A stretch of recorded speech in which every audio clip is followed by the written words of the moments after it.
Good evening and welcome back to Sunday Evening Devotions.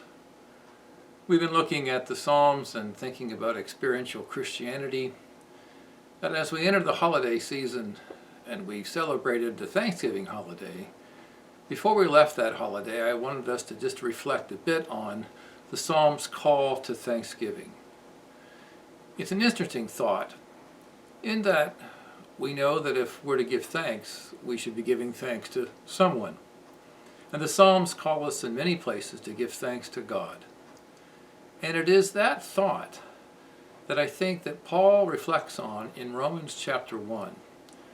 And it is a reason why we ought to not only keep the Thanksgiving holiday and not only enjoy it, but to consider it as a real Christian duty. Read with me in Romans chapter 1 briefly. In Romans chapter 1 we find, "For since the creation of the world, His, that is God's, invisible attributes are clearly seen, being understood by the things that are made, even His eternal power and Godhead, so that they are without excuse. Because although they knew God, they did not glorify Him as God, nor were thankful, but became futile in their thoughts, and their foolish hearts were darkened." Think of that. The great sin of mankind is denying the existence of God by the evidence presented and not acknowledge Him in that sense as being thankful. They are not thankful. That is our great sin, that humanity is not thankful to God, realizing who He is and who we are in relationship to Him. The Psalms call us in many places to give thanks to God.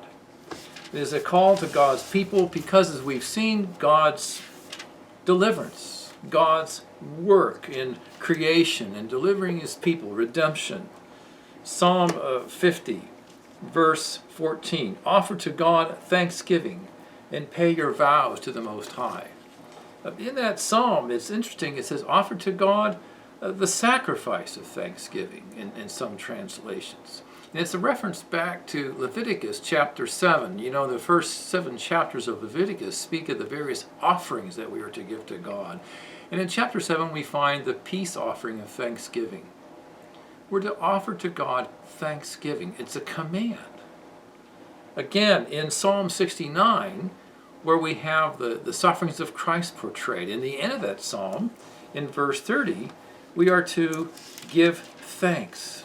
The psalmist gives thanks for God's deliverance for him from all those trials and troubles. Psalm 69, verse 30. "I will praise the name of God with a song, and I will magnify Him with thanksgiving." Psalm 95, sometimes it's used as a call to worship, to come into the presence of God and to give Him praise. Psalm 95, the first 2 verses. "O come, let us sing to the Lord. Let us shout joyfully to the rock of our salvation. Let us come before His presence with thanksgiving, and let us shout joyfully to Him with psalms." And you remember Psalm 100. "Make a joyful shout to the Lord, all you lands. Serve the Lord with gladness. Come before His presence with singing.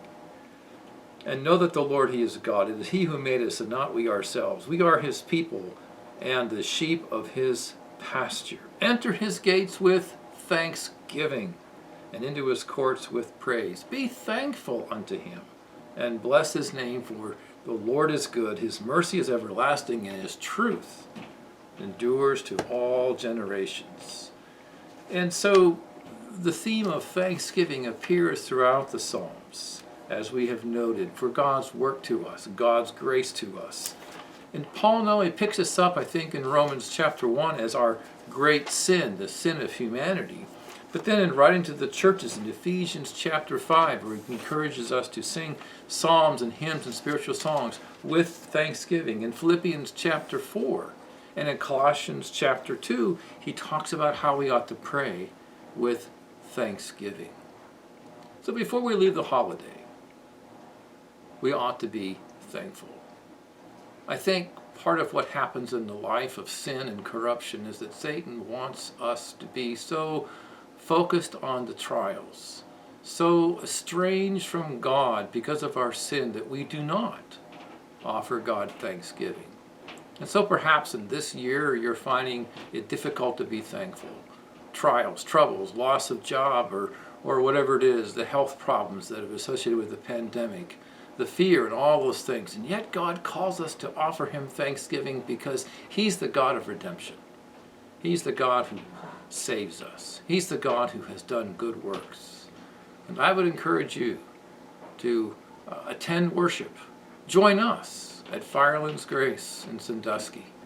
Come and offer to God these sacrifices of thanksgiving, that we might give praise together for all that he's done for us, that we might have hope for the future.